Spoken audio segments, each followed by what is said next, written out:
I feel like I've faced myself a lot of times already, like even through this last 11 months, like been sober from lean, not doing perks, like, you know what I mean? Like just sober from like all the pills and stuff like that, you know what I mean? Like I've definitely faced myself for sure. But is there more to me I feel like I need to face? 1,000,000,000%.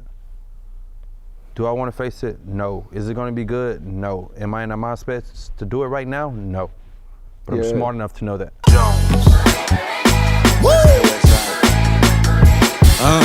I just want this life forever, Lord. Welcome back to I Am Athlete. I'm your host, Brandon Marshall. Today we sit down with a Grammy Award-winning artist, writer, producer, and so much more, father, entrepreneur, Vory. Welcome to the show. My God. I'm gonna jump right in. When I think about you in the context of a book, the story to this point, all the chapters written, is a story of trauma, is a story of overcoming, is a story of pain, but also there's an interesting love story as well. Yeah. You feel me? Yeah. Did I get that right? Yeah.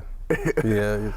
And I say it that way because, you know, there's so much more life and there's so much more for us that's still still living, still breathing, you know, but that's what I think of, bro. What's your relationship with pain?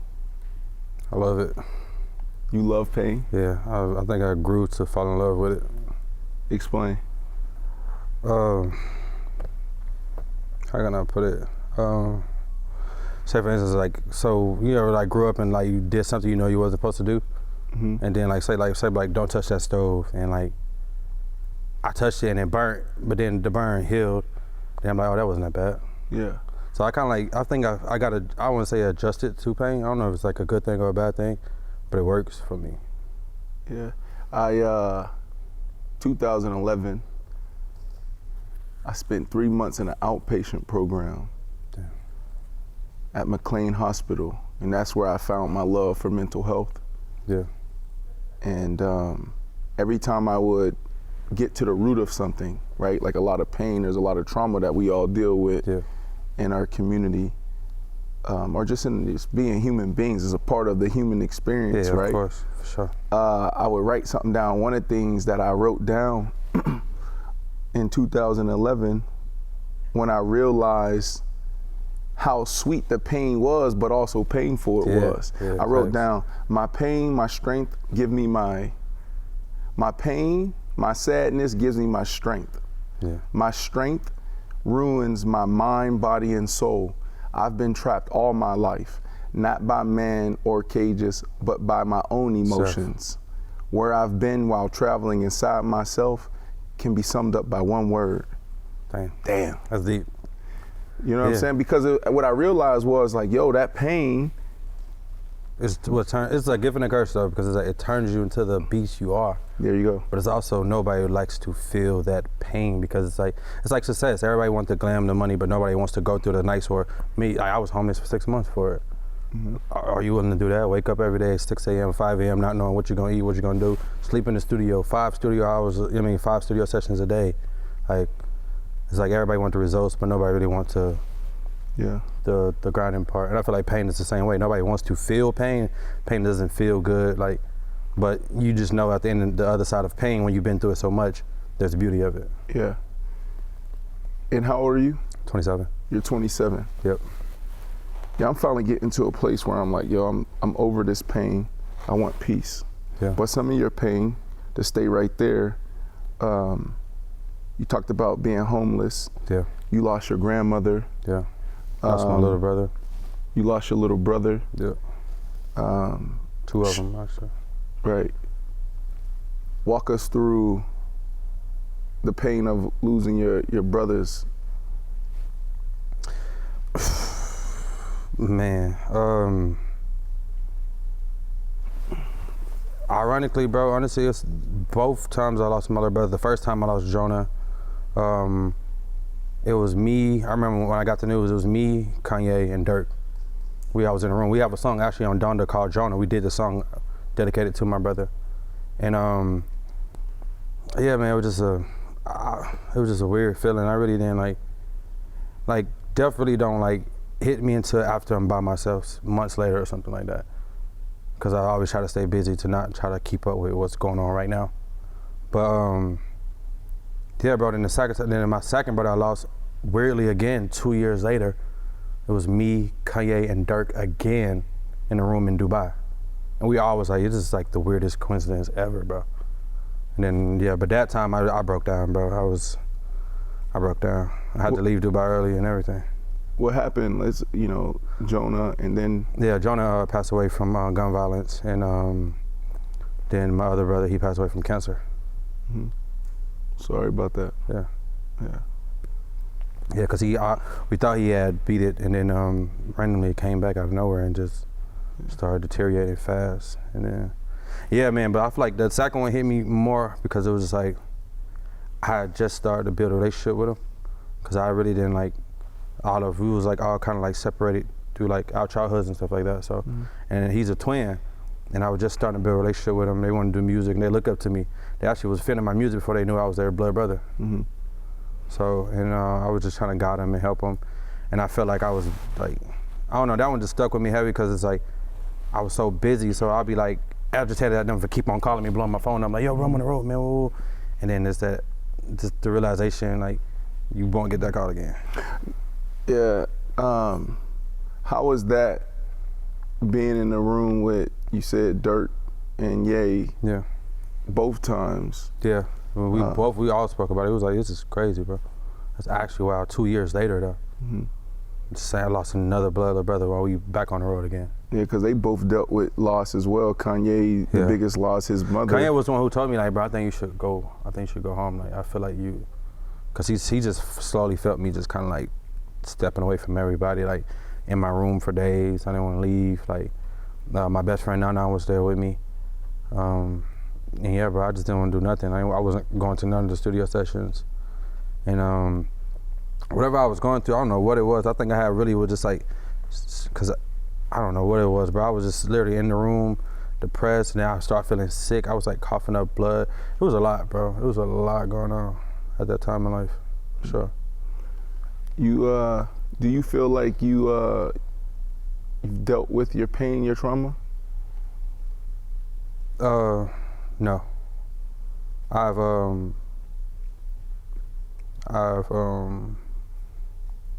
handled them the best way I could, if that's the way to say it. But I just said that in my captions though. Like the other day, I was like, I still wear the scars of my mom's mom. Mm-hmm. Because it's like, I used to have like resentment towards my mom, but then I realized like she only knew to raise me how her mom taught her to raise her, and then her mom only, you know what I mean? So it's like a pattern thing. But yeah, I just deal with it better now. I just kind of like watch who I talk to, certain conversations, certain triggers. I know my triggers now. Yeah. I know certain conversations I don't want to have. Yeah, so I kind of just avoid that and just talk to people that like only speak positivity into my life. Yeah. So a little background, right? Like there's obviously a lot of people that know you, but I feel like you're also one of those dudes in the business that is like, if you know, you know. Yeah. You know what I'm saying? Yeah, like now, even with this new project and what you're doing now, it feels like now you're starting to invest in you and put you first. Yeah. Right? But like a little background, signed to Meek, and I think there's a lot of people out there that know this story, kept up with you, but then there's, bro, the world's so big, right? And so signed to Meek Mill, to his label, and that was going, well, I'll get your thoughts on how that was going. And then you guys had a moment online where basically he came out and said he dropped you because of what you were going through personally with your son's mother. Yes. Which I want to dive into, but I know you were in position potentially to maybe walk off. And then also Bryson is like your best friend, dude that was also homeless with you. Yeah. You mentioned Ye. Yeah. When I met Bryson, he was homeless for sure. He was working at Papa John's, and then he would like he was staying with the mother of his child's mother too, and then yeah, he was working at Papa John's and sleeping in his car. Yeah. So, yeah, you've gone through a lot, and so I wanted to just like tee it up a little bit more so people understand. Even when I talked to I gave you the intro, I said Grammy Award winning. That was with Beyonce. Like you wrote for Beyonce. Yeah, crazy. You know what I mean? Like yeah, you really, you're him. And she remembered me though. That's the crazy part, man. What you she mean? reached out again when she was doing Lion King. Like her managers reached out and was like, B specifically asked for Vory. I was like, oh shit. Did you end up working together again? No, because I wasn't in LA. Why didn't you fly to LA? Man, because like, I don't know. Explain. Like when you get to a certain level as a writer, you have a writer's fee. Like so, like say for instance, like when I travel with Ye, right? We will be gone for 4 months, right? Last time we traveled, 2022, we traveled for like 6 months straight, just me, him, and his best friend. Every day I'm on that road, I have a writer's fee. So I get paid $7 grand per day. So even if we just go mess off today and go to the club and it don't matter. Every single day I'm here, I'm getting $7,000 a day. Right. That's my fee. And if people don't accept it, I just gotta stand on my own business. Cause it's not meant for everybody to shop. All right, so basically what you're saying is the first time around, cool, Beyonce won the Grammy, she come back around, and the business, y'all couldn't agree to terms. No. Couldn't agree to terms. Okay, that's something that just blew my mind. Yeah. He said, I got a writer's fee, $7,000 a day. But then you also said you were on the road with Kanye for 6 months, and he paid the $7,000 a day. Yeah. Every time, bro, multiple times, bro. Like literally, I can show you right now and say, gift to Vory, $1 million in one transaction, bro. Like you just gotta hang around people who see your worth, who see your value, bro. Like so, two things about this Ye thing, right? Like, one, Ye is Ye. We all know Ye, right? Yeah, of course. Genius, and maybe in a few realms, right? Like from the fashion standpoint and music. But he's also like this, enigma. Do we know him? Do we not know him? So I would love to hear some Ye stories, one, and then two, I want to hear, some of the dopest things you guys created together and how it came. Man, I mean, I feel like Ye is like every other genius, including yourself, bro. I feel like you have like you try to execute, your brain works 1,000 miles per hour, you try to execute on 1,000 ideas, but realistically, you probably only execute 10 at a time. His mind just doesn't stop. Everything is art. Say for instance, like if Ye walked in here right now, he'll be like, hey, can you move right here? Cause I don't feel the energy over here, I need this right here. Can you move this? Can everybody wear black? This man walks into hotels, bro, 5, 6-star hotels, bro, and make them take out all furniture. I don't care where y'all put it. Repaint walls. Like I'm like, bro, what the? Swear to God, bro. At the audition, bro, I swear to God. He's like, I can't think straight. Next thing I come back, bro, the walls are painted, all the furniture is out, the bed's out, everything is out the room, completely gutted. He's bringing in his own stuff. He's a real genius. Bro, it's insane. Like, I to this day, like, I be having to, like, watch how much I be around him because, like, I be thinking I'm him. So when I go back there, I can't get that treatment. Like, I can't tell them take out a couch out this room. They gonna look at me crazy. What's your favorite Ye story? Bro, there's never a dull moment with that man, bro. I'm not gonna lie.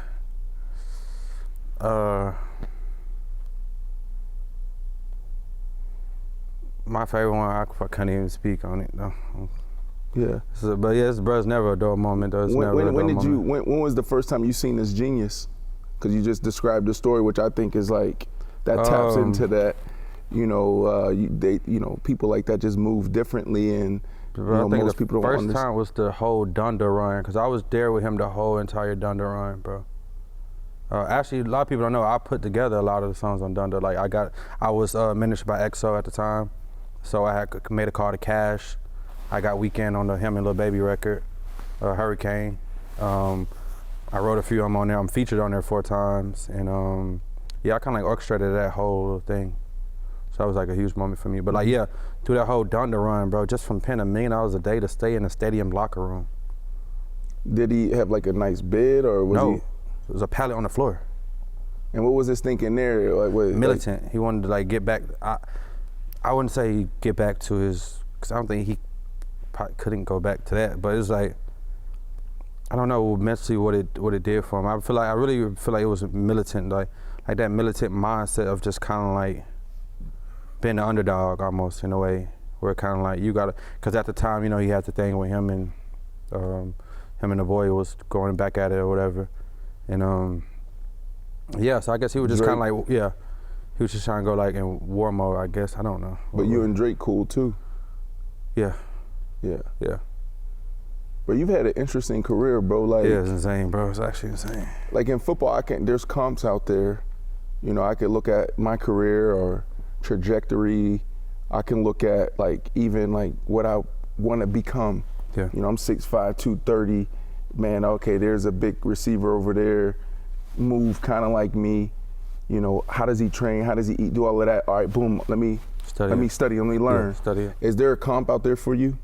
You know what I mean? That someone who's behind the scenes done some legendary things with the Drakes of the world, the Ye's of the world, the Beyoncé's of the world, but then also a recording artist. Like someone who I just study though. I study everybody. I think I get bits and pieces from everybody, bro. And I think that's what kind of makes it my own thing though. Cause I may like, and I was just talking to a friend of mine about this, and I was just saying like, I would like something for the weirdest reason, bro. Like I'm obsessed with Griselda Blanca. Mm-hmm. Not because what she did, but the mindset it took to survive that long at the top. And for people, that's the cartel. Yeah.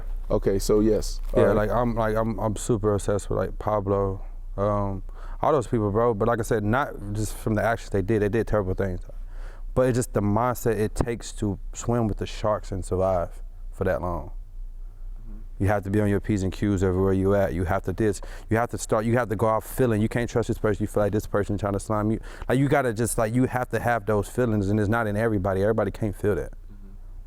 So I was just like, so like even with Ye, like I may get some of Ye's geniusness, but like one person I feel like I take the most from is my idol, Wayne. Like Wayne is like my all-time idol for sure. What now?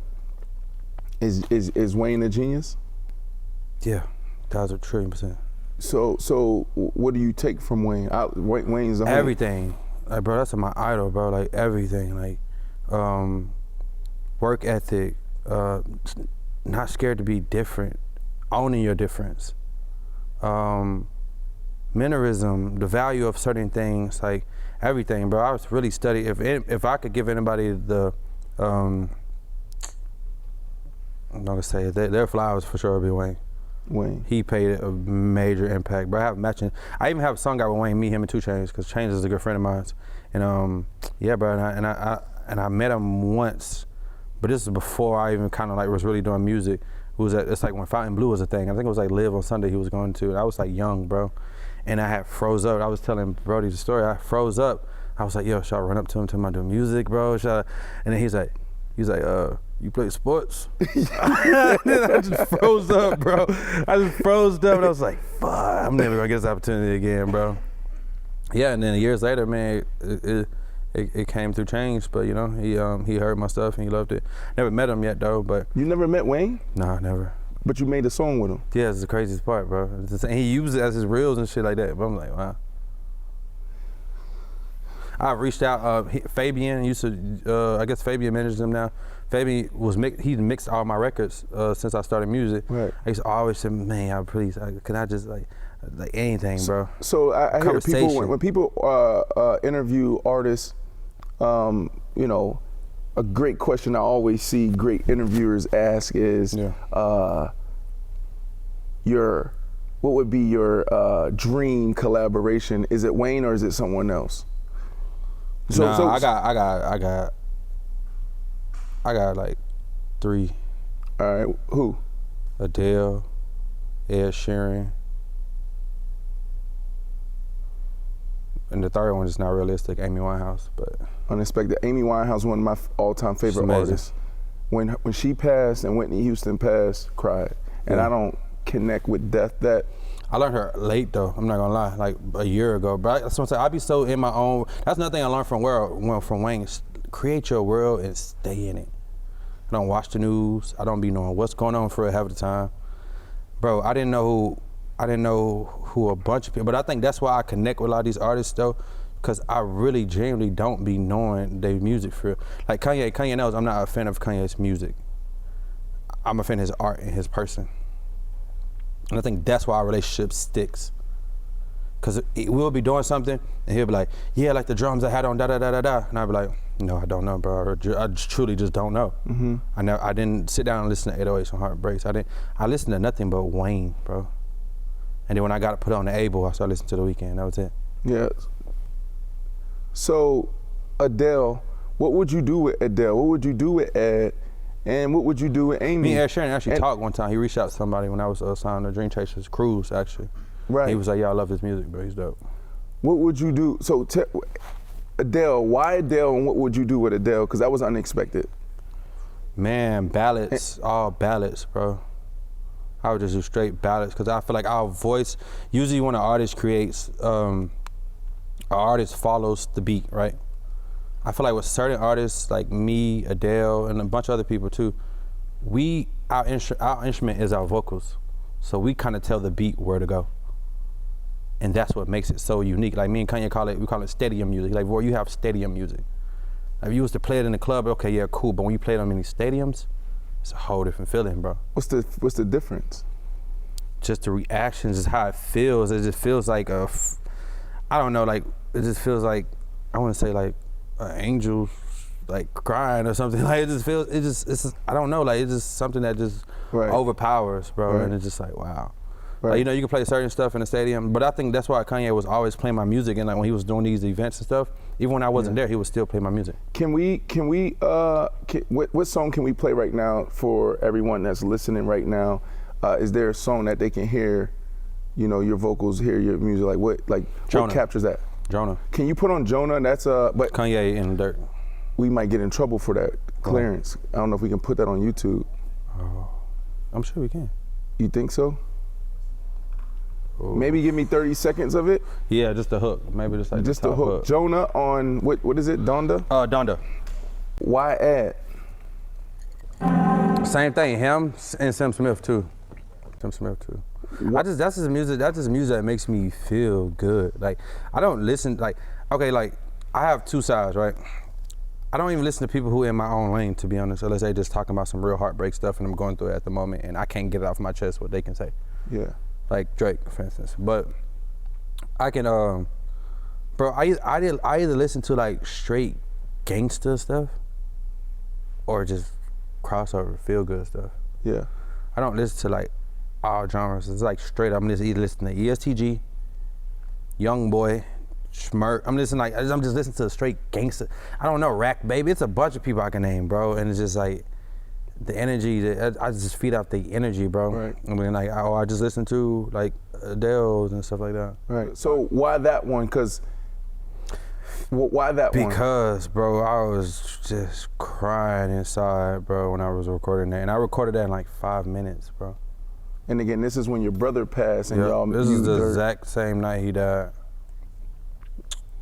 I recorded that and I was just crying inside, bro. But I had to play everything off because I obviously didn't want to, you know. But man, I was crying inside. So you have so many amazing songs, and it seems like that one is the one that you just connected to emotionally. So I think I connect to all of them emotionally, bro, because I freestyle. I don't write. I just go off. Like I was just telling Brody, I was like, bro, like every song means something to me because it's my life, one, and then two is like I have a 72-hour rule, right? So like, say like if I'm going through something, right? Say like, for instance, say like one of the homies did something weird or something. I'm like, it's not worth it. But in 72 hours, if it still, and I learned this from Drake actually, in 72 hours, if it still bother you, it needs a reaction. It's called a 72-hour law. Because 9 times out of 10, say if you get angry at somebody, right? I snap on you or you snap on me. Mm-hmm. In 5 minutes, you don't even feel the same no more. You're like, what? How did I even do that? Right. So if something bothers you for 72 hours, it needs a reaction. It needs to be spoken on. Whether that reaction is speaking on it, talking to that person, or if you do music, talk about it. Right. What do you mean you learned that from Drake? Because that's what he kind of like initially, that's the route he took from him and Meek beef. Yeah. He gave it 72 hours off. Like he was like, should I respond? Should I not respond? Should I? And he always said he gives things 72 hours. And if it still bothers him after 72 hours, it needs a response. He ended up responding to Meek, right? Yeah. How was that? Like, is there? I didn't know Meek then. I was actually in Miami with Drake when all that was going on. So what was that like? Take us inside.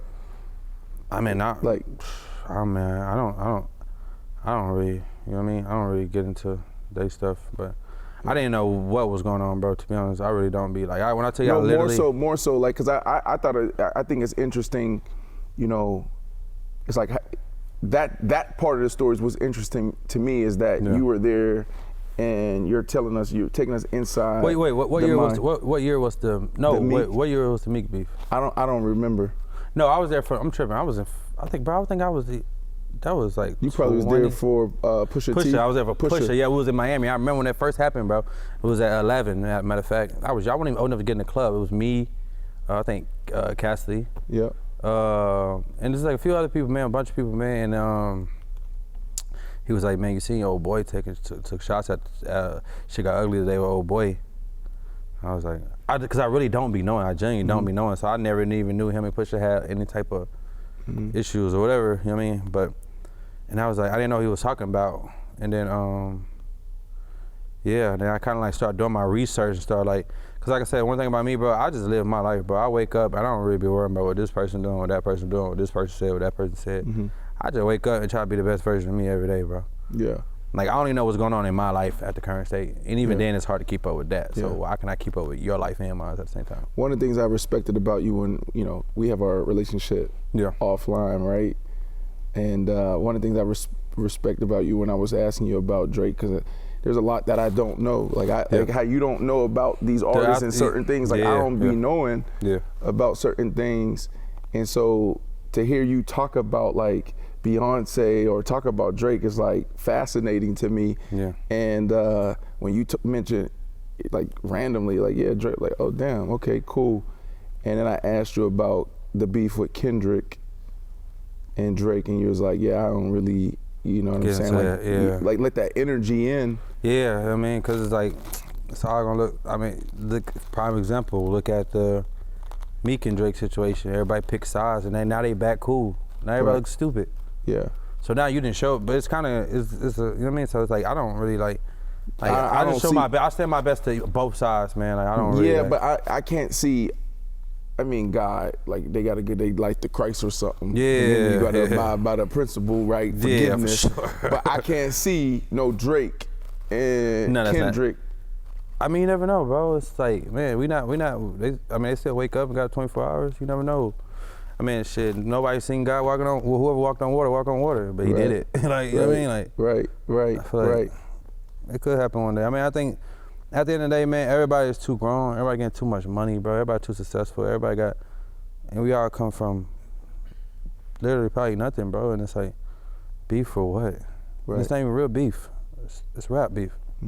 Lyrics. Will Drake rebound? What I respected about it, and I'm gonna get to that question, will Drake rebound? What I respect, you said, yo, like, I appreciate Drake.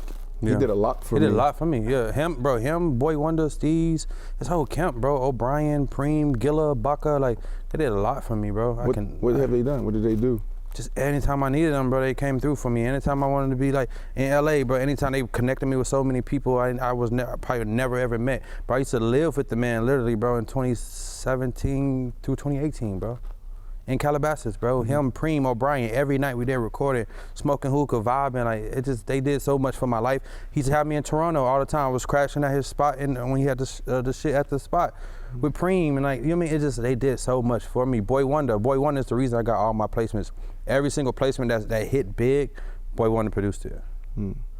Actually, Boy Wonder's the reason why Beyonce even knows about my stuff, because this is 2018, I was in Miami working on Scorpion with Drake.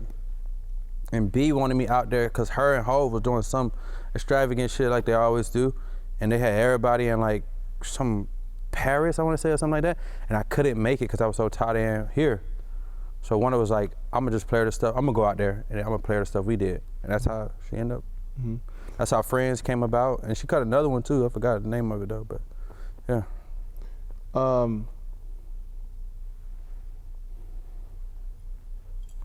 It's easy. I try not to throw around the word genius too much when it comes to this, but I feel like in music you can kind of see it, right? So, are you genius? Gifted. I feel like genius can kind of be like explained. It's like talent. It's like obviously you're talented at what you do, but it's like, you know what I mean? It's like somebody saying, "Are you talented?" Yeah, but like, I feel like a talent can be taught. Gift, you don't even understand it. Like, I don't understand when I go in the studio and I knock out 10 songs in 20 minutes. I don't know what enters my body when I go in this booth and it's just me in the dark and my thoughts, and I'm just freestyling, like the words just flowing off. I don't overthink it. I don't even still to this day don't understand how. Like I was just in the studio with me, Baby, I think it was Pluto, Slime, and then like my homegirls was in there too, and then like I just walked in there and Baby was like, let's cook up, ooh, just cooking up. And it was like, she was like, bro, the way you just controlled that whole room in 10 minutes and recorded that song, and everybody was just like, what the, I don't know if you can cuss on here. You can curse. What the fuck? Like, yo, I don't get it. It's like something takes over, and it's just like. So if I play the beat right now, you can come up with something quick.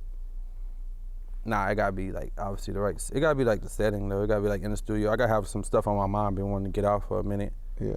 Or it just gotta be like, but we go to that studio for sure, 100%. Cause that's like my safe haven. Yeah. I want to go to break really quickly, and then when we come back, I want to finish up. Like, bro, I have to do this, man. Like, I want to talk more about Bryson. Oh yeah.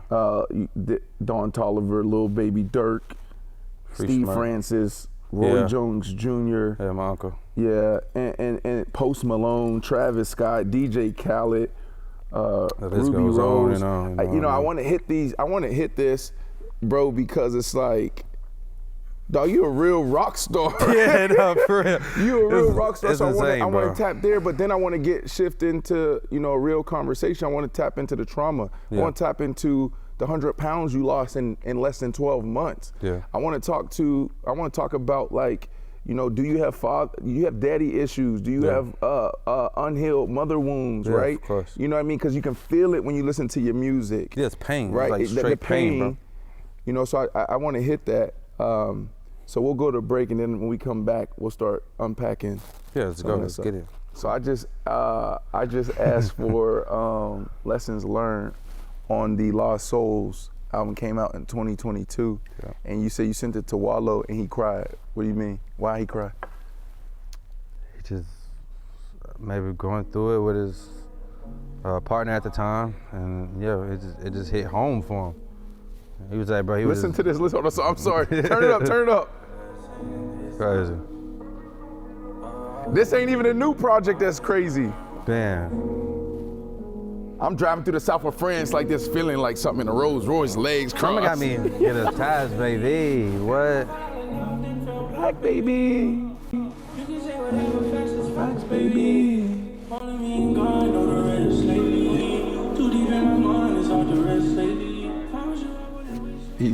That was his moment. Yeah, man. That was. I cried to that shit myself. Damn. Why? Cause I was just. I think at the time I was in a relationship where I loved it so much, I didn't want to let it go. See, we just come out of break and see, if I was smoother, I would have transitioned into that when I wanted to get to the trauma, the relationships. Yeah. Trauma got me scared to get attached. Yeah, facts. And now you're getting into your son's mom, right? Yeah, nah, that wasn't even her, man. That was. And her name is Janae. Janae. Yeah. So that wasn't even Janae? Nope. Mm-mm. So you hold on, cause so you cried. To that. That was like my ex from Miami, actually. Bro, we were just so toxic, man, but we did not want to let each other go for nothing. And I'm just like, you know, like when sometimes stuff, like, you know, everything good has an end, and everything that's easy is always harder later. And when it's harder in the beginning, it's always easier later. You know? So it was like. Say that again. Say that again. Please. I just feel like, man, like everything that's like harder in the beginning always get easier later, and everything that's easy always get harder later. It doesn't get easier. Okay, the reason why I asked you to say that again is because 40, and I was married for a long time, 14 years. And now I'm being a mature adult, Yeah. Christian man, the dating process different for me. Yeah. When I was younger, Expectations. it are was different. easy. Yeah. That's what we thought, Yeah. right? And I had this vision, and it's very painful, but you're dead on. You're right on the money. When you date, it's supposed to be hard.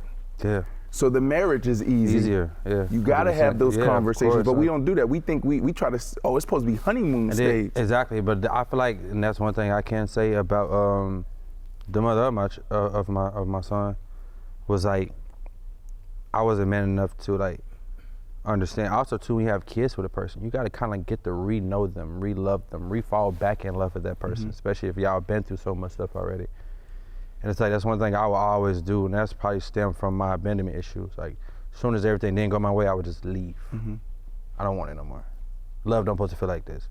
But in reality, love does supposed to feel like this, because love has a good side and love has a bad side.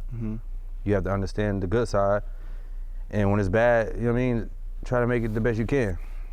And I feel like every time it just didn't feel like it was going my way, I would just, nah, I'm straight. Your son's name is? Priest, Eros. Eros, Yeah. the god of, Love and war. and that's what you just said. I Yeah. mean, like, It's my life, like literally, it's like literally my life, bro. All relationships, like, it's crazy, bro. It's literally my life, though.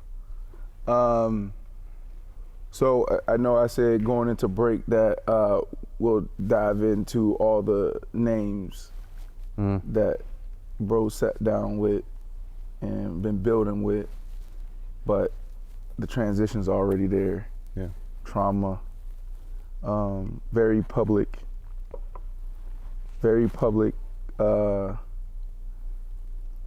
battle with you know, your son's mother, Yeah.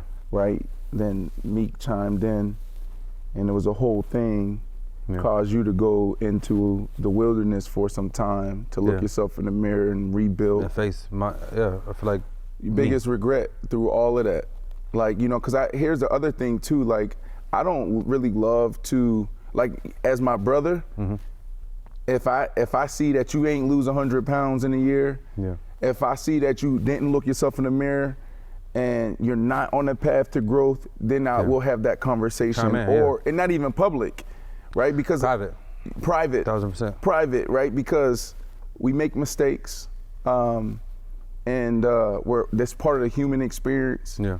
And the more you keep talking about the past and leaning into the past, it's gonna be hard to get to what God has for you next. Yeah. Right? And so I'm proud of you, bro. Thank you, brother. Yeah, like, I'm proud of you. Want to give you your flowers, put your crown on your head, fix your crown on your head, because of, you know, the work that it took to get back here. Yeah. Most people don't do that work. A lot of people, that's what I said, a lot of people can't bounce back, bro. I've seen people, bro, give it all up, bro. Like, rest in peace to my cousin, Dre, which is my Uncle Roy's son. He just went through a similar situation and committed suicide, bro. Probably 2 months ago. Yep. Everybody can't take that. Can't take the failure. The failure, or just a failed relationship, another failed marriage. I'll never find love. It's like everybody can't take that pressure. But like me, I was born in this, bro. Like, I was born to do this. Like, Yeah, but it wasn't easy though. never. It's never been easy. It never will be easy. I feel like the harder it gets, the closer I get, to be honest. So talk to us through that. I want to know your biggest regret through that relationship. What have you learned? Because the reason why that's important. The reason why that's important to me is because when you go through something, you owe it to your brothers and sisters, the community, to turn around and say, yo, this is what I went through. Now you don't have to. Hopefully, you don't go through it, right? I mean, I feel like in that situation, or that relationship with the mother of my son, my biggest regret, bro, was just being a kid, just being immature, bro.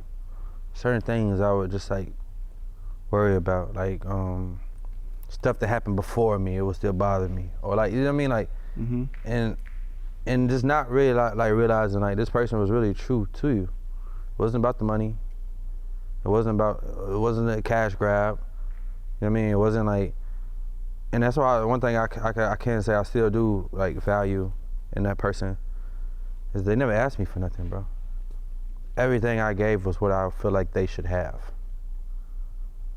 It's not like you're like begging me, oh, I want a Maybach. No, you used to wake up and it's a Maybach outside. This is why I want to give to you. This is why I feel like you need to be in, or like, you know what I mean? Like it was like, one thing I would just feel like, I mean, I would say if I don't really have regrets though, because everything happened for a reason. Mm-hmm. So what can you teach us though? Like, you know, and to be honest with you, bro, I'm 40. Yeah. You 27. Yeah. I mean, you still like really to be honest with you, I ain't gonna hold you. Everybody's different. Everybody's story is different, but most men enter manhood when they 30, 31, right? Like you done been through some stuff. Yeah, you done sure. Overcame some things. Yeah. You know what I mean? I mean, I feel like if I was to give advice, bro, honestly, I would just say, man, like, heal yourself and love yourself before you ever try to go find it elsewhere. That's the best thing you probably can do for yourself. Mm-hmm. Lock in on self. Inside, outside, whatever it looks like to you, bro. Make sure because like a lot of people go into these relationships, like, they fall for, like me, I still do kind of, but not nowhere near. I used to fall for the struggle of a woman. What do you mean? I feel like I can save you.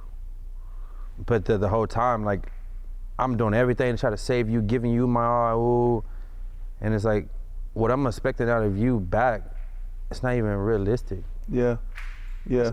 I'm expecting, like, and me and my mom have spoke about this, and she's like, your problem is you have a great heart and they love you, but you expecting the love that I should have gave you out of them, and you'll never find that unconditional love. Mm-hmm.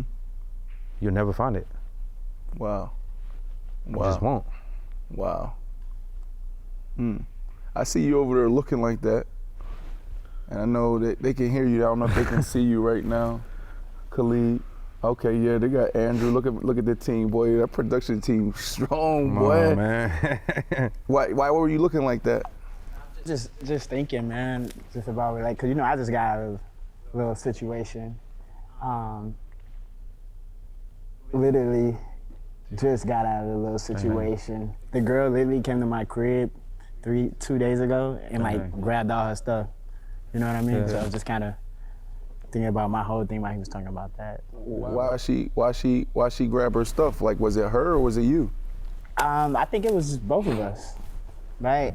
Meaning like the expectations of what she wanted in a relationship, she wasn't as vocal, right? You know, we're men and we have so much going on, we're traveling, et cetera, et cetera. So I'm telling her, I'm like, look, babe, I don't know what's going on in your head. Yeah. I'm my own person and I'm dealing with so much already. Yeah. So it's like, yes, you're helping me, and yes, I do want to be here for you, but I still need you to know. I need to be here for me. To let me know. Yeah. And her whole thing was like, I shouldn't have to let you know. You should want to love me or show me that you love me by doing this. Can I say something though? Do you feel like that's something that you created? Yeah, to a point, yeah, it is. Yeah, that's good. And that's good. You can admit that. It took me forever to admit that. Like I would be like, this girl's a monster, but I'm like, I didn't meet her this way. I created her this way. I made her this way. Like that's why my album is called "You Made Me This Way," because like this is not how I wanted to be, but it's how it had to be. Like I made you that way.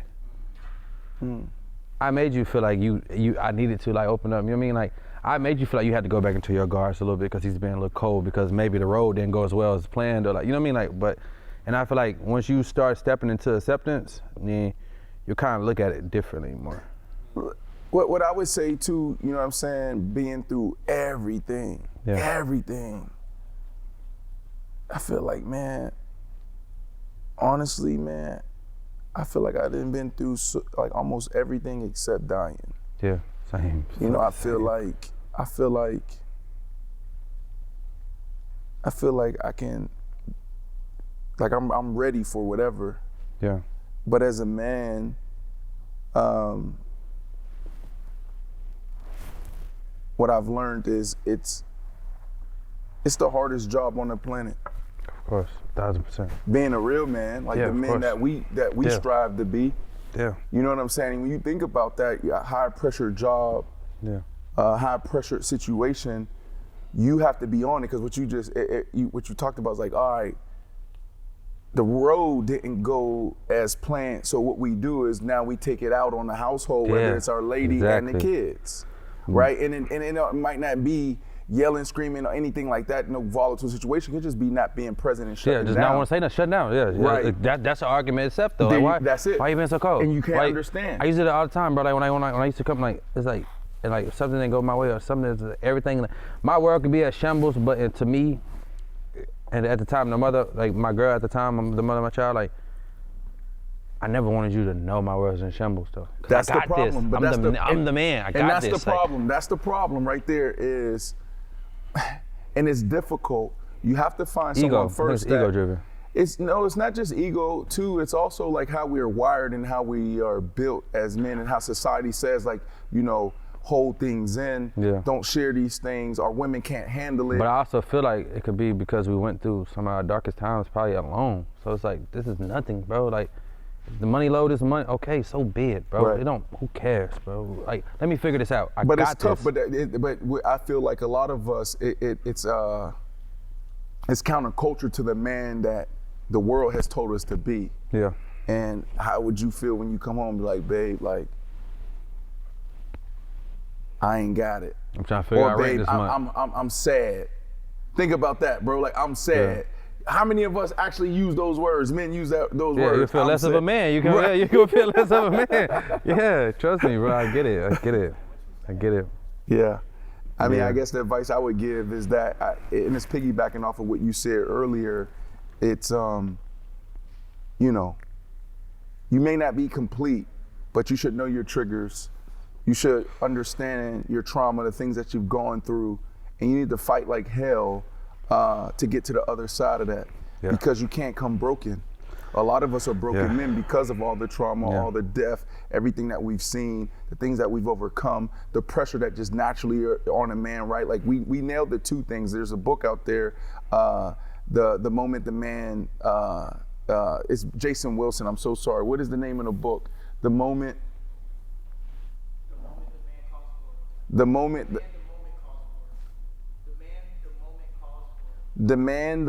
Calls for. the man calls for. Help me. What is it? Okay, everybody on their phone. I'm 'cause I sorry, don't know. Jason, but we're gonna get this right. Huh? The man, the moment demands, and it breaks down all the characteristics of a man. Like, what is a man? There's no perfect picture of a man, Yeah. right? And the two characteristics that I feel like we all lean into, and we do, for the most part, a great job at when you are present as the worldly man, it's provider and protector. I was just gonna say PPP, President, Provider, and Protector. There you go, but are we really present? No. Yeah. But also too, like I said, but it's like everything be like so much of a gift and a curse because, and this is something to me and the mother of my child used to argue about a lot. Like, you're never here. You're gone for months at a time. How are we supposed to pay for all this? Mm-hmm. How?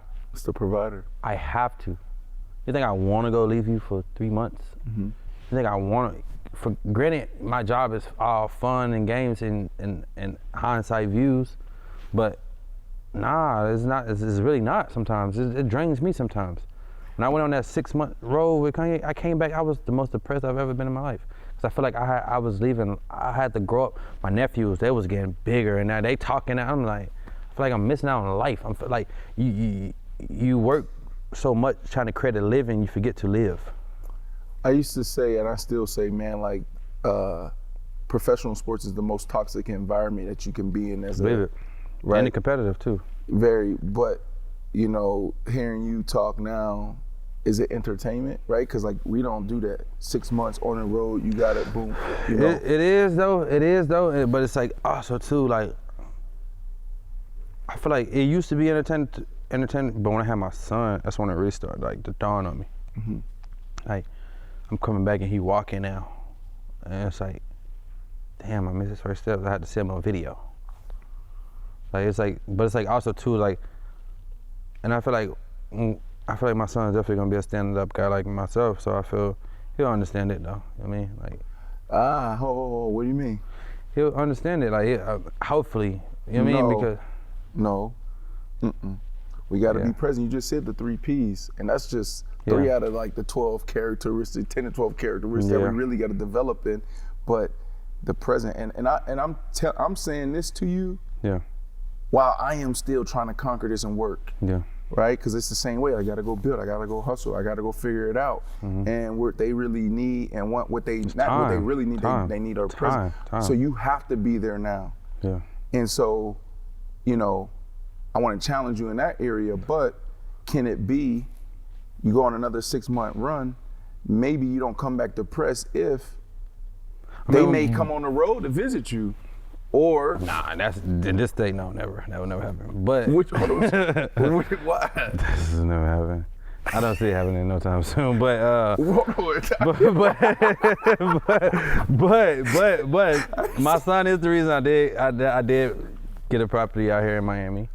He stays a few blocks away from me, so definitely the reason for that. The road, probably no. Definitely about the road. Definitely not the road. Definitely not the road. But hold on, I see artists like Gunna. Yeah. I see artists like love Wiz Gunna. Khalifa. Yeah. That is now saying, you know, I say this, I am athlete, but it's like, yo, let me train like an athlete. Let me create that lifestyle. And then I'm not saying that's what they're thinking. No, but no, the no. athlete lifestyle is their But you know what's crazy consistency. though? You did it. You did That's it. in what a they're year. thinking. Because those are the people I talked to and learned from. Gunna. Like, bro, one thing, like, I used to talk to, so when me and Drake, like, we still cool, dog. We still homies or whatever. But, like, and he used to always, like, attack the music world like the athlete world. He's like, bro, I train like an athlete. I think like an athlete. I remember one time, because, you know, I've never done a show a day in my life. This is actually my first interview ever. Literally, real? swear to God, wow. bro. It's like, literally. Yeah, so, and I remember one time I was thinking about doing a show. I was like, yeah, I announced the show, it's sold out. I got nervous as hell. I was like, oh shit. So I was texting Drake. I said, yo, bro, like, what about like on the stage movement, like a movement coach? He said, bro, just go with the feeling of how you feel. He said, I don't have a movement coach, bro. I just go in there and however the song makes me feel, I just express it to the world. Same thing when you're in the booth recording it. Treat it the same way. I mean, I think one time he was talking about something on it. I don't know, it was an interview. I think he sat down with it wasn't Ebro, what's the other dude? And how he just treats everything like an athlete. It's competitive. Okay, it's a competitive sport. Like. So with that, there's more balance. That's why I used to say, I'm gonna stop saying this, professional sports is the most toxic environment that you can be in. What I mean by that is like every day it's like cutthroat, dog eat dog world. If you don't perform today, you know, they gonna cut you. And down your back. Tomorrow, until you do good, now it's all praises again. It's like highs and lows. And whenever there's so much money and then there's a lot of corruption, et cetera, et cetera. But now you gotta add another element to that from the entertainment standpoint. Yeah. Y'all don't have the systems and the processes and the whole machine. Y'all have machines when you're a part of a label, but the we have machines like is more like collective bargaining agreements. We have like unions, and you know, we have organizations that help us. Beast but mode. like from an artist standpoint, going back to the road, bro, like why does it have to be that way? Why can't you be the artist? Why can't you be the artist that still find a way to travel? I call it traveling on track, where you going to eat good, meaning when I say eat good, I mean eating clean, not eating junk, where you still find a way, and this is tough because of the creative process, but where you still find a way to get your 8 hours of sleep. Environment. And we haven't even talked about that. Like, you've been sober for what, 11 months? 11 months, yeah. 11 months. Like, you don't have to do drugs. You don't have to be, you don't have to live that type of rock star lifestyle to be a rock star. You know what I'm saying? So even now when you're talking about your son, right, why can't he come on the road and hang out with daddy for a week or two? Why can't your lady come on the road and you know, for a couple of weeks to keep that? But also too, with my situation, it's like, maybe like when I build my stuff up where it's like I can control the road, 100%. But right now I'm just like, I'm traveling with other people. I'm like, this is Ye's road. I'm just on the road with Ye. So I don't really I have say so, but I don't have as much say so as I would like to. But maybe, if I go into a room, I wouldn't want to like. But maybe you're the one that's called to bring light to the road. Yeah. Because I know that a lot of times, like you said, they respect you, bro. Yeah. They look up to you. You know what I'm saying? And it's Yeah. like, because of you just are who you are. You know, Yeah. I show up, no, I haven't listened to that song. I don't know. You know what I'm saying? We just here, we're gonna create this music together. We're gonna co-create, Yeah. right? But then they see how you move, like, dang, you getting up? No, I'm gonna go to sleep right now. No, I'm okay. You know, Yeah. now I'm gonna wake up and I'm gonna work out, right? Oh, my lady, but bro, you never know who watching, bro. Like you be, Yeah. we be surprised. I'm not saying this, you know, about Ye or whoever else, but bro, there's a lot of us that made it, that are searching for that's looking for the blueprint, that's looking for the example. You feel me? Yeah, for You sure, be for surprised, like, damn, like people like, damn, man, I like how you did that. Mm-hmm. You know what I'm saying? Because we all trying to figure out. I know one thing for sure, we all want love. Yeah. Like all this other stuff that we saying out there, like, oh, I want all these ladies, this and that. You know what we want? Love. Man, we want love. We want stability. Yeah. You know what I'm saying? It's just how do we get there? Somebody to confide in, man. Right. No, And listen. it's tough. Yeah. It's tough. It will be extremely tough. But I'm just saying that because I Like it's I tougher when you totally get money for disagree real. with you on that. That you know, because it's not your road, you can't control it. Because I think that's actually when people maybe even respect you more, is by like they already have so much deference and respect for you. Yeah. But it's like, yo, he moving like that. And I think that's what I just think that's what I it's- love about the music industry right now. There's a couple cats doing it, you're doing it, right? But like you said, it's your first interview. You haven't really told much of your process. Yeah, this year I want to go. Yeah. Gunna. Love Kevin. Love Gunna. You know what I'm saying? I'm talking about how they move it, Wiz Khalifa. I'm talking about some of the dudes that is getting into this healthier lifestyle. Yeah. You know what Yeah, I mean? I think I think it definitely could be. It definitely could be a thing. Like I said, even like Gunna fans, I love man. Bro, I remember when all this stuff was first happening, bro. And we were just speaking. He motivated me entirely, bro. So much, bro. Besides my trainer Mac, bro, it was Gunna, bro. Like I'll see him on Finsta, and he's just working out every day through all the bull crap going on in the world, everything. This article will drop, these people talking this about him. Like, he just learned to block out everything. And every day he hit that gym, bro. I guarantee if I go and go to Finsta right now, he's in that gym, bro. Right. Every single day, he don't skip a beat, bro. Eats clean. Yeah, you don't want him to feel like a prison. Yeah, he may mess off here or there. You know what I mean? Like, go eat some bull crap. He on the road. He deserves it, bro. He did it. So it's like, but that's one person. And I tell him, I let him know that. I let him know every chance I get, bro. Like, bro, that was just like the transfer. That's what you call turning pain into art. Really? Because not only did he levitate in physical, mental, career, I'm sure money, everything. It went all in all. You ever heard a quote like, where it says one domino can knock down the whole deck? Yeah. So I feel like that's how I feel like he viewed himself. Like, in the one domino, that one detrimental domino was inside. So when he fixed that, everything else is attracted to him. Yeah. I'm proud of him, bro. Yeah. You amazing. know, I'm proud of him. I'm Yeah, proud amazing. of Gunna, man, and it's tough. And in our culture, right, there's, you know, it's real. Yeah, for sure. You know, we talk about the streets and all of that. That really exists. But and there's a lot of information out there that we know, and there's a lot of information that we don't know. Yeah. But it's time for us to push forward and Yeah. be healthier, Yeah. right, and deal with some of these things. And he's Yeah. just one of those dudes that, I be trying to get all my homies, man. Like I said, Don Tolliver, I be telling me, yo, man, let's get in that gym. He's like, bro, you motivated me. I might go work out right now.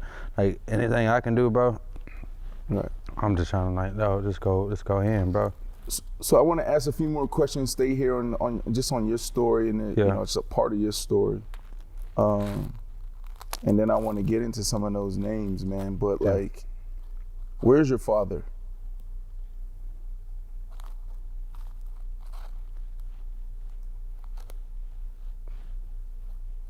I mean, he's not dead, but God, that's my father.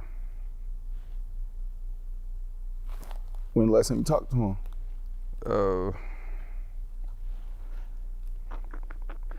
Probably last week. He was in Charlotte. He wanted to get up, but I didn't do it. Why? I don't have time for that right now. That's just a relationship that just People don't change, bro. Some people really just don't change, bro. You gotta just accept it for what it is, man. And there's I feel like every time I try to fix it, it's just never good enough. Mm-hmm. It's never good enough, bro. And it strains me. Man, it's like I feel like once a relationship like that starts to strain you more than just helping you or healing you, like, I just don't want no parts of it, to be honest. It's good. It's not something that I want to let go, but something I have to let go. That's good. So It's good. As long as you're going through the process the right way, because I feel the same way, man. yeah, And I'm in it's no resentment. It's no nothing. Like love them. And the reason why I bring it up because daddy issues, trauma. We unpacking all that. How do we be phenomenal fathers, phenomenal husbands, right? Like you got to deal with those things. Yeah. And sure. I do agree with you. It's like, yo, if this doesn't serve me or if it's not edifying to me, my family, and where I'm going and moving forward, then you have to let go. And that's one thing I can agree with the mother of my child. Like my son, not really. Like I don't let my son spend time with my blood family that much.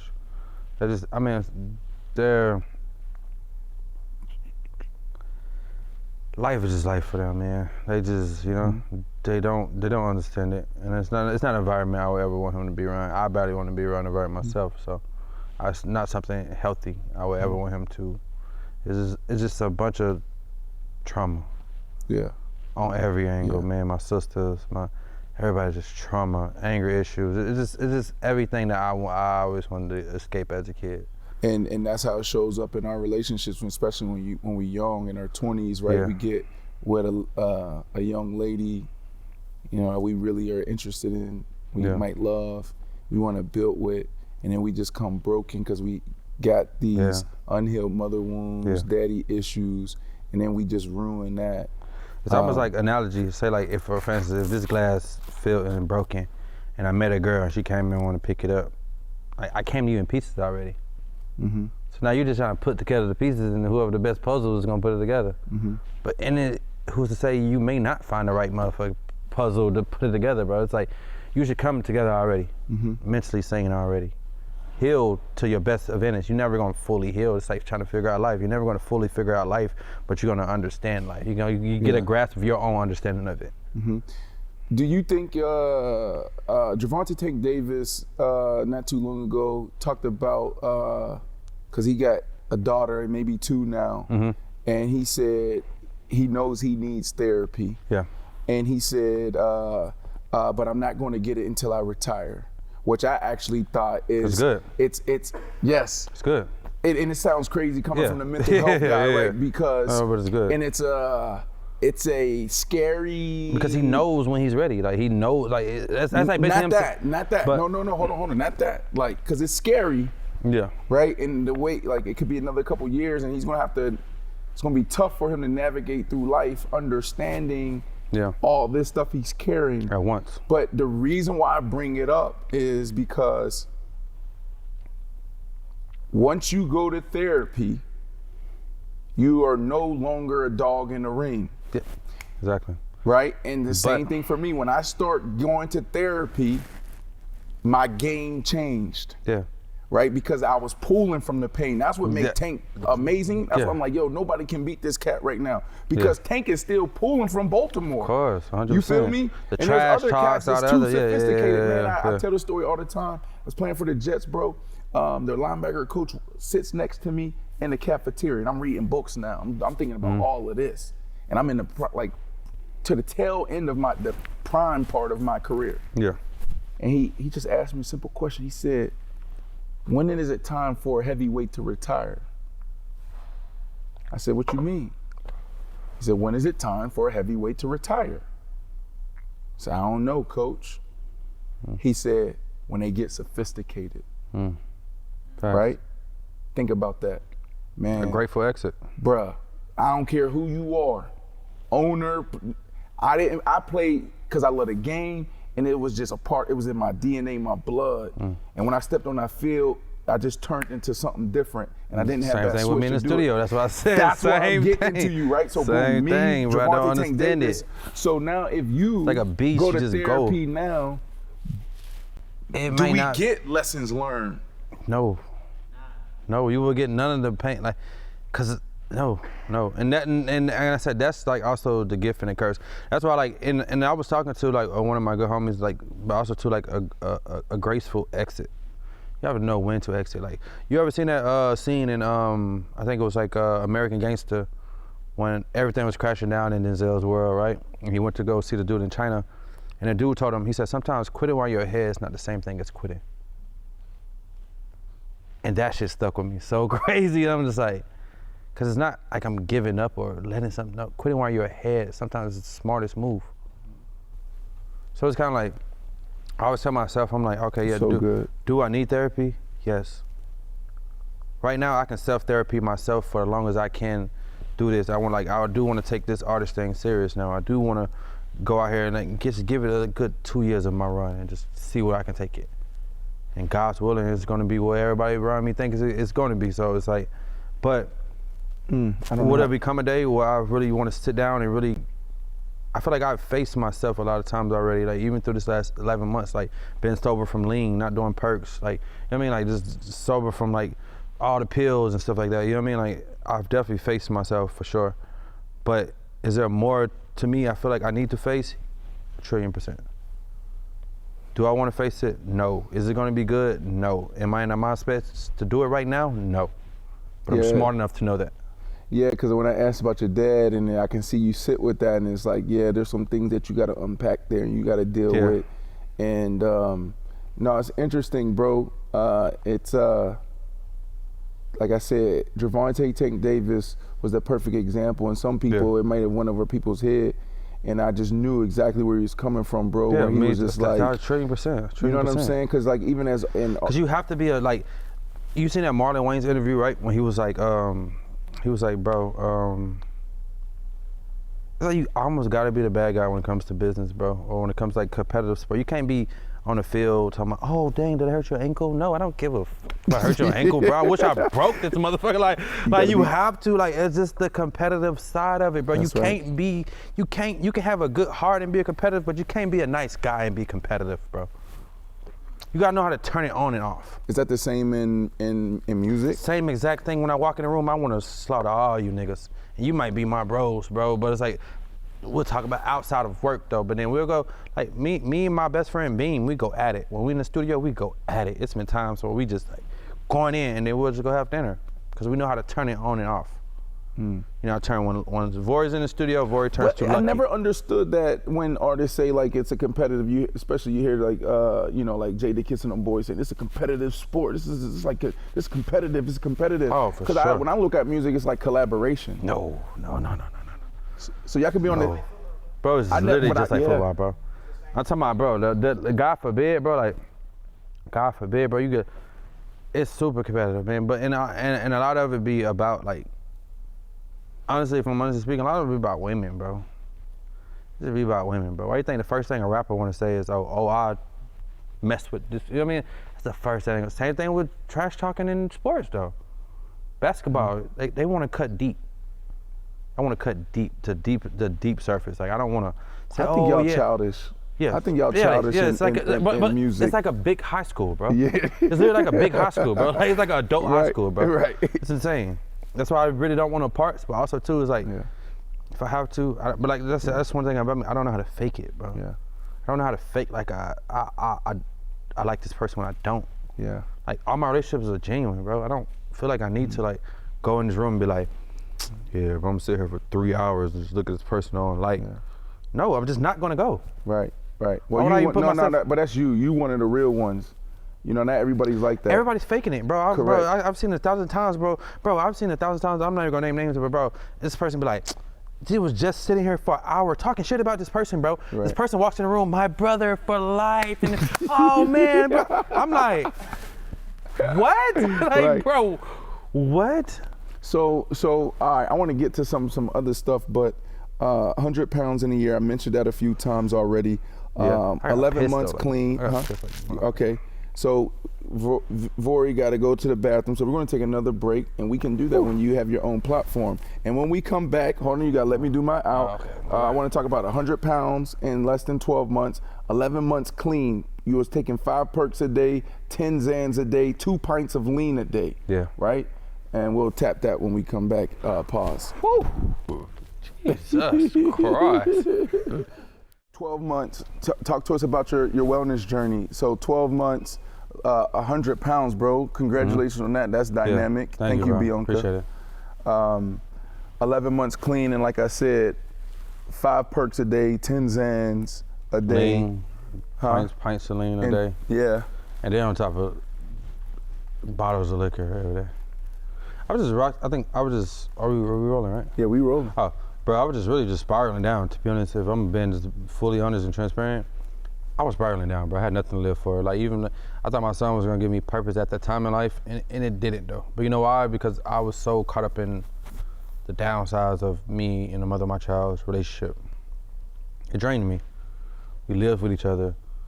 I was like, you gotta, like you said, you gotta damn near be like fucking Superman, bro. Like, you gotta like go outside and get judged by the world, be competitive in your sport still, and then come on still. And it's like war, and it's like 3 wars in one day. It's like, okay, but how? I don't. Like, I'm at war with these people in my sport. They don't like me. They want to see me fail. They want to see, but it won't happen because I won't let it. But it's like also too, and then it's like just being a black man in general, just in the world right now, bro. You know what I mean? You're targeted already off rip, bro. And then being a music artist, you're targeted already off rip from there, bro. You walk around with all this jury on. You got a bunch of young, hungry people. You know what I mean? Like, it's just a lot, bro. And then I'm coming home and I'm at war with you. Like, I was just done with it, bro. I was just like, bro, whatever. Like, I've lived a great life, and that's where I was at that moment. Were you suicidal?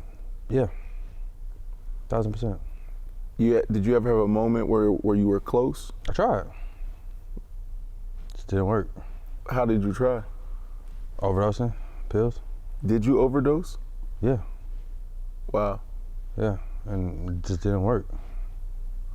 Can you walk us through that night or that day? Yeah, bro, I was just done with it, man. I was just honestly just tired, bro. I was just like, man, I feel like I don't know, just something stupid in my mind, bro. And I was just like, bro, I'm done.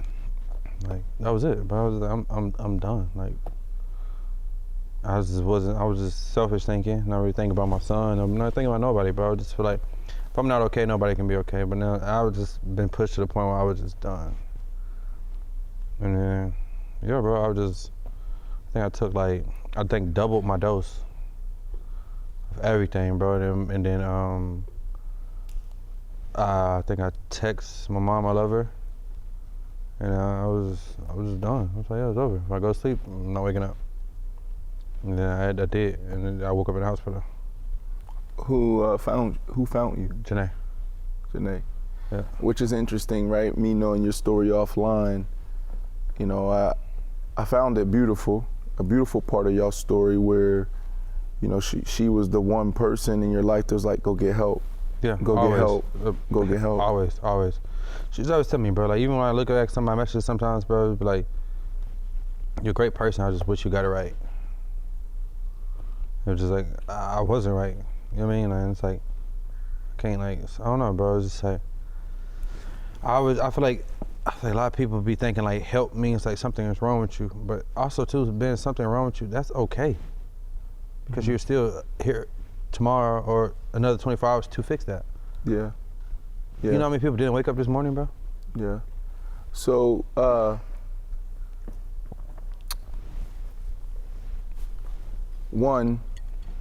couple things here. Can you see you guys back together, you and Janae? Because like you said, she was the one person that never asked for anything. Hell no. No. But you why? I got the utmost respect for her though. It just, and it may be just it's just a me thing, I know. I don't know how to re-love people. That's why I give them my all the first time. You what? I don't know how to re-love people. That's why I give you my all, entire heart, open everything the first time. Wrong, right, or whatever it may. I just can't, I don't think I ever re-loved or took an ex back in my life. Just something in me, I just can't do it. I'd rather try with something new. What's your relationship with God? Because I know, you know. Heavy, super heavy. Talk to him every day. 3, Who's 4 your times a God? day. Jesus, Oh, you believe in Jesus? 1,000%, trillion percent. Like, bro, I would literally, I talk to him like 3, 4 times a day. When I wake up, throughout the day, before I go out, when I get on planes, when I land from planes, in the car, to wherever I'm going. Just never know when stuff can go south. So I talk to him very often. And there's so much to your story, I know that. Like, bro, it's like even me being 14 years old, but I got kidnapped at 14 years old. How I made it out of that situation, bro, literally, if you know the story behind this, there's no way, bro. I mean, they kidnapped you to try to kill you or something? Or Yeah. How did you get in that situation I at got set up. 14? I got set up. I was 15, but I got set up. You was in the streets? Yeah. Okay. All I right. told you I came in the house, bro. Yeah. And my older brother went to jail for life. I mean, I damn near became like, it was like free for all in the house. My mom worked at, my mom was working at live-ins, so she would take care of other people, but she would live at their house for like a week. So it would just be me and all my sisters, and we just had to get it how we live. We had to survive somehow, so. Yeah, I fell deep into the streets. But that's why I said that's where the Chief Francis shit came in, because I was telling you, he was training me with his pops. It's in Houston. So that's, Yeah, it's in Houston. that's when the story took you to Houston. Yep, he was training me with his pops. His pops wanted to train me, everybody. And then I just started hanging around his street side of his family more than the basketball side. And that's the side I just gravitated towards. Yeah. More. Steve Francis, you just mentioned him, Roy Jones Jr., your uncle, blood uncle. How's y'all relationship? We don't really speak, but I think we talk here and there. We don't really talk like that though at all though. But me and his kids, RJ the third, we talk a lot, and a bunch of other people, we all still talk a lot. But me and him directly, no.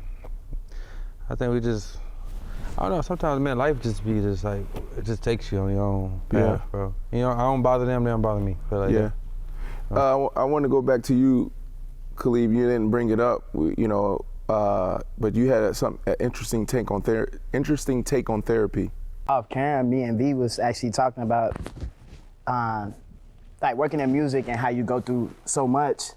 And I think an important part of therapy was like, I think the question was, or the comment was, once you get therapy, you become sophisticated, or it's like you change. Well, as an artist, you can't do that because that's why the people love you. So the way you deal with it is the music is then the therapy for you. That's the Say story. it I say again. what I need to say and get it off my chest. Now I can move forward with my life, or I can move about my day. Yeah. You get what I'm saying? It's like I released what I was going through. You feel me? And now I expressed it with the world. Yeah. And now you providing therapy for the people. For the people, exactly. That's what Dirk called me. He said, you like the therapist, bro. You're a lot of people therapists. But it's like, also too, do you ever think about who does the therapy go to for therapy? You know what I mean? There you go. There you go. That's big, bro. Just like, Yeah. so it's like, but I always tell people that. I say like, cause like, bro, I have so many fans in my DM. Like, I was on the verge of suicide. I was in your music saved my life. Like, literally saved my life. So I was like, and I used to think like, how come music saving everybody's life but mine? Like, I gotta go through all the fucked up stuff to give y'all answers and heal y'all, but who's going to heal me? You know what they say though? Heavy is the head that wears the crown. Exactly. You know what I'm saying? So. Yeah, so. And I accepted that. I mean, like I said, me now, I definitely like accepted it. Like I said, one day I do want to like, once I get to that point, like I said, I'm 27, bro. So when I get to that point, like live a little more, get it out of my system fully for real, I want to just like do a full dive in, bro. I think you're doing a phenomenal job, bro. Yeah. And there's some things that I'm never going to speak on, things that I don't feel like I'm an expert in. Yeah. You know what I mean? And it's like, you guys as artists, I can't relate. Yeah. You know? But what I do know is we do share, we have this thing in common, that's just being human beings. And if your mind ain't right, our minds ain't right, our bodies ain't right, then everything else suffers. Yeah. And so, you know, I'm proud of you, 11 months clean, 100 pounds down a year. As soon as you landed today, you go straight and work out, right? So like your routine is there. And, you know, God, I think that's a huge thing. Major. Right? Major, that's the a biggest. big thing, you know, and it's like, I feel like, you know, maybe you can tap in there a little bit more, lean in there, you know, okay, you know, what does that look like for you? And on the therapy side, I don't know, maybe more, you know, maybe you try it and there's more stories that come out of it. Yeah. Maybe it even opens up your world and your storytelling even more. So see, but even like that though, I feel like when I did dibble and dab into it, that's why I changed my album like 3 or 4 times, because the records I recorded when I first was going through everything, I went back and listened to and went on my journey of kind of just like understanding myself more for the first time. It didn't sit with me well at all. It was like, who was this guy? Like, I was just angry.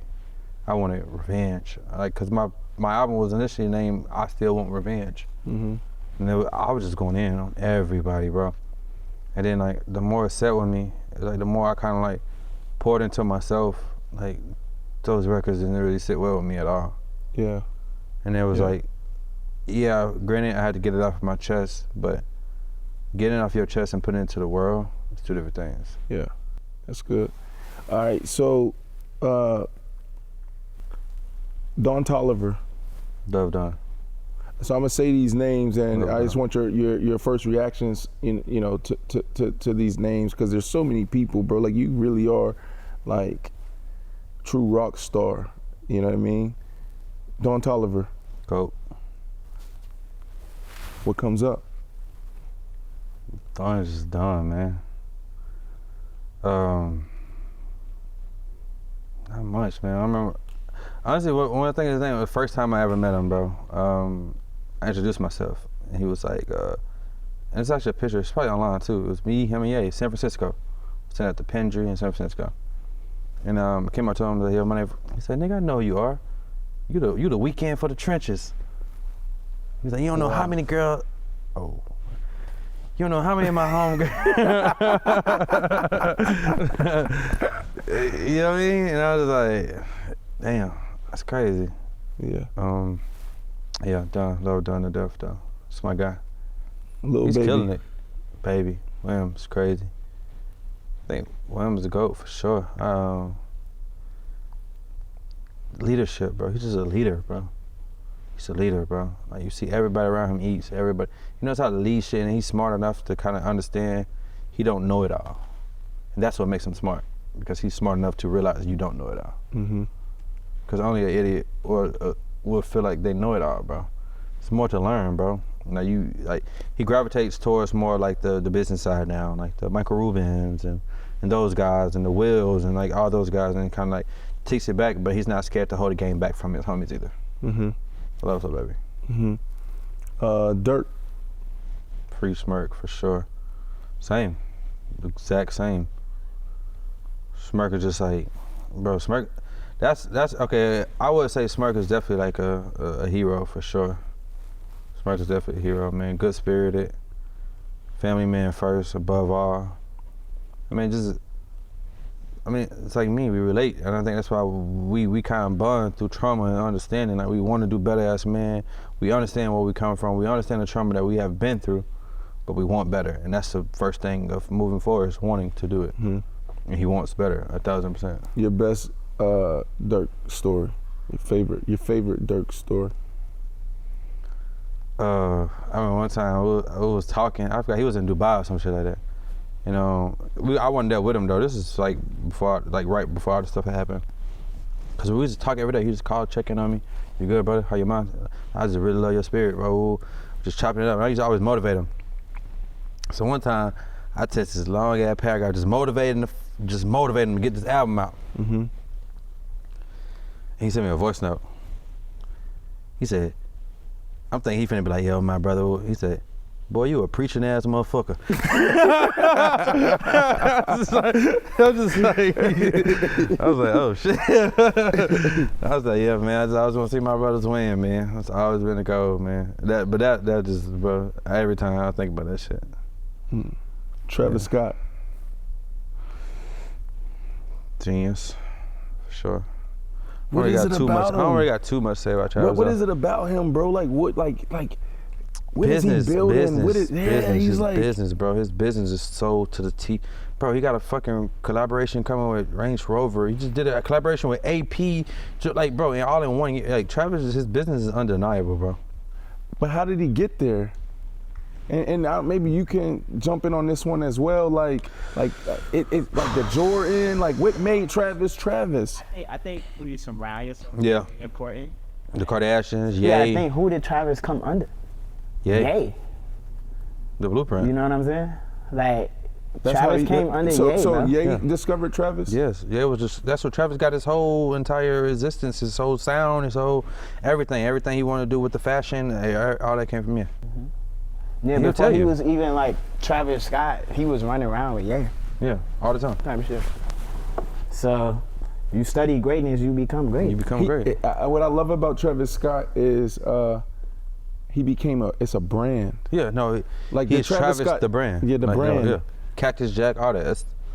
And he built it to the highest form, or it's like, you know, some people got a brand, but it's like, yeah, but it's not a cool brand. He actually has a cool brand, bro. Like, Yeah. like you can rock his sneakers. You can go buy a Travis Scott all brown AP, bro. Like, yeah, how fucking cool is that, bro? If I could wake up and be like, I got a E-Rose and AP got a collaboration coming out, some rose gold, like peanut butter, like, man, what? And how did he get to a place where? How did he get his fan base so radical? High demand, bro. He just like I think he mixed so many worlds into one, bro. Like you said, the world is so big, bro. I think he mixed so many worlds into one, bro, and just took a chance for real. Like he mixed the fashion with the music and the music. Cause like me personally, do I listen to Travis Scott music? No, I don't. But that's me out of the whole entire world, bro. Mm-hmm. But his brand is so big, you know who the hell Travis Scott is, bro. Right. So even if you don't know Travis Scott music, you know who he is. I'm sure it's probably people over there in Italy probably that don't know Travis Scott's son, but they know that name though. That's right. That's right. No, they know who he is. Post Malone. Love Post, bro. That one, I love Post. Bro, I remember when, cause Austin Rosen is the guy who discovered me actually, and that's how I met Post, Louis Bell, a bunch of other people. I remember a story, bro, when Post, I was talking to Post in the studio one day. He was like, bro, I don't even have $1 million to my name. And then within 2 years, bro, he's like 100 up plus now. Like, bro, it's insane to see that. That's a story I actually saw again. Like, I saw from start to finish, bro. It's not even finished, but you know. Mm-hmm. That I've witnessed those Sunset Boulevard night studios, those stress of like, then the actual name getting out there, the buzz coming out. Now I've witnessed that whole entire story. That was my team. I was under them for so long. Ruby Rose. Love Ruby. It's my dog right there. Crazy woman. Crazy woman. Bro, you're a real rock star. This is a story. This is a love story. This is the first couple why you laughing at me? Can I get into my bag, my creative bag? You know what I'm saying? But that it is. Like I look at people and it's like when I sit down with cats, it's like what can I learn? That's first. You know, I think that the industry is oversaturated and it's okay. It's a good thing, right? Because it's opportunity, right? Like the creator economy, you know, podcasting, and there's enough for everyone. But for me, I'm a lot like you. I think that's why we relate. It's like I can't chase. I got to do things that I love, and I gotta feel even right. the conversation, right? Like, just think about it. You got to put out a show every single week. Yeah. And it's like you go and sit down with people. It's like I don't even know who this person is. I don't even know what I can learn from them, right? And I so feel like art gets boring when it starts to feel like work. Say it again. Art gets boring when it starts to feel like work. Like when something feel like work, it's just like, Yeah. Like that's why I took a break from music for 3 years. It started to feel like work, and I didn't like that no more. Yeah. And I no longer loved it. I know I had to fall out of love with it, to fall back in love with it. So what can you teach me through my process of becoming a creative, learning how to be a creative? Like I've been working one side of my brain for a long time as an athlete, and now, bro, like I really enjoy putting together the brand, House of Athlete, the aesthetic, looking at how we show up in the world on all mediums, I would say, I don't think that's I could teach you, but I just say time, bro. Like, cause I'm learning the same, basically doing the same thing now, building the Vory brand, bro. That's one thing some people always tell me, bro. Your name is bigger than your brand. That's a problem.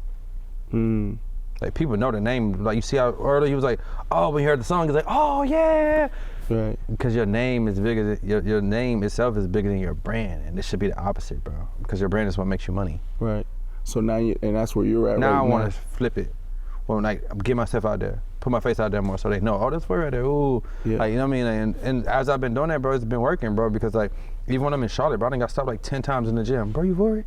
Bro, I knew that was you, bro. You Vory? Like you know what I mean. Just now you see, it's like the more I'm starting to get my face out there. Cause you know I used to, bro, just wear a mask 24, like literally for like 5 years straight, bro. Never took it off. Why? Insecurities, bro. I think if I'm getting bullied in high school, it just kind of like killed my ego a little bit, a lot. So confidence, everything, bro. Just like at first, bro, I used to post nothing but memes, bro. I was like a Justin LeBoy for Justin LeBoy. I was a Justin LeBoy, bro. And then Bryson said, like, bro, stop doing that shit lame, bro. I used supposed to be like, this is like this dumb, this young kid stuff, bro. Like, who's up right now? Shout out for shout out, or like, you know what I mean? It's like shit like that, bro. Or like a meme, bro. Just like it was just stupid, bro. It was dumb. And Bryson was like, stop doing that, bro. That shit look lame, bro. Right. And I stopped doing that and just started covering my face. And then that shit became a thing, bro. What are you excited about now? We'll land a plane here, but your future project that you've been working on, new music. Yeah, bro. I got like 3 albums done. Me and Hitmaker got an album. I got this album, You Made Me This Way. You know, like the album I was recording through the process of me, like I want to say healing. Yeah, healing. I can't say heal because I got another one, bro. I'm just expecting more, bro. I want to do shows finally now. Like I want to like get myself out there more, speak more, bro. I want to just like just want to build my brand, bro. I just want to give it my all. Like I feel like I definitely can make it happen for sure. Yeah. And I feel like who knows if it takes 2 years, 1 year, 6 months. You never know, bro. 6 months, a lot can change. Yeah. So I think if I just give it my all and just try it out, it'll work out for sure. Did I miss anything? I don't think so. It's good, bro. People ask me all the time in this space, like, yo, every time I travel, you know, if I get into a real conversation with someone that follow, they'd be like, yo, who was your favorite to sit down with? And for the longest, I didn't have an answer. And then I ran into Noah Lyles, and it was not even close to being one of our biggest episodes, but it was my favorite. Like, it was so numbers don't matter when it comes to realness. Yeah, it was just dynamic, bro. And then like, and I'm saying that because I put this up there, like some of my top 3, 4 moments. Yeah, wow. You know, having this conversation because I was able to give, and I feel like you was able to receive. Pause. Yeah. But like, you know what I mean? Like it's special when you're able to be like, yo, man, I done been through this, and that, or be in a conversation like, oh, I disagree respectfully. Yeah. And it's, you know, received. But that's why I always say, you remember the first thing I kept saying was impact. Yeah. Impact. He was like, oh, what we feel like impact. Mm-hmm. Impact on both sides, though. Mm-hmm. That's right. Because I can leave here with knowledge and you can leave here with knowledge too as well. Right. And then when they listen to this, they'll leave here with knowledge. That's right. It's impact. Like, man, dynamic conversation. So I appreciate you doing this. Likewise, a long time coming. Any advice you give us as we land the plane, like the people that's out there listening, you know, like advice. It's so tricky with me with advice. Or even your favorite quote. Do you have a favorite quote?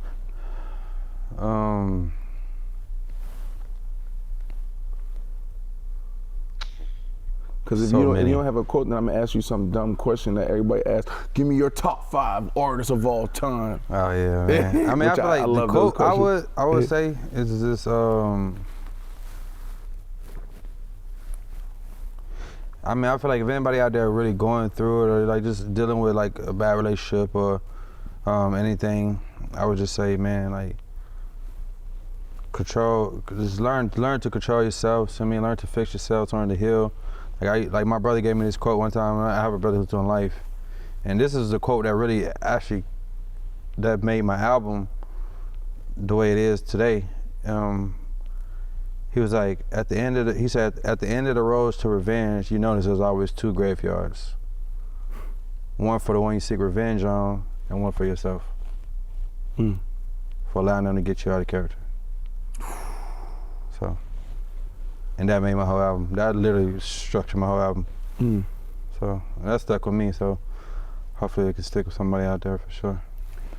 Brandon Marshall, I Am Athlete, Vory, Grammy award-winning artist, producer, and now embarking on his journey to build his brand, tell his story, and it's just dynamic. Like I was in the south of France, and I'll be honest with you, like the audience, I was with my brother Memphis, big soccer player in Brazil now, but international soccer player, and we was just in this crazy crib. And listen, say it respectfully, you know, some people don't love this stuff when we talk about money, but we were staying in a crib that cost $27,000 a month, and just the vibes was just amazing. And then they just start playing this music. I'm like, who is that?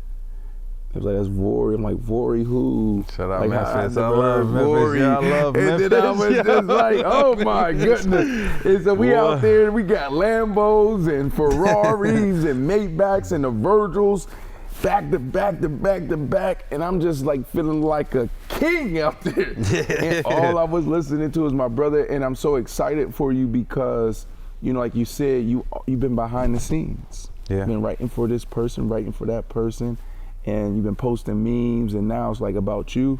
Yeah. And brother, your future is so bright.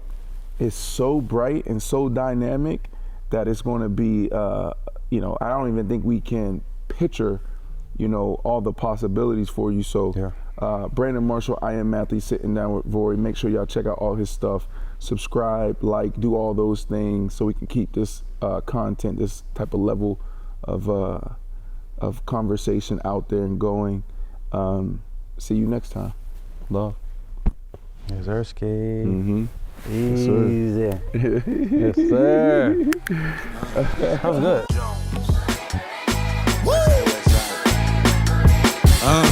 I just want this life forever, Lord. Yeah, I just want this life forever.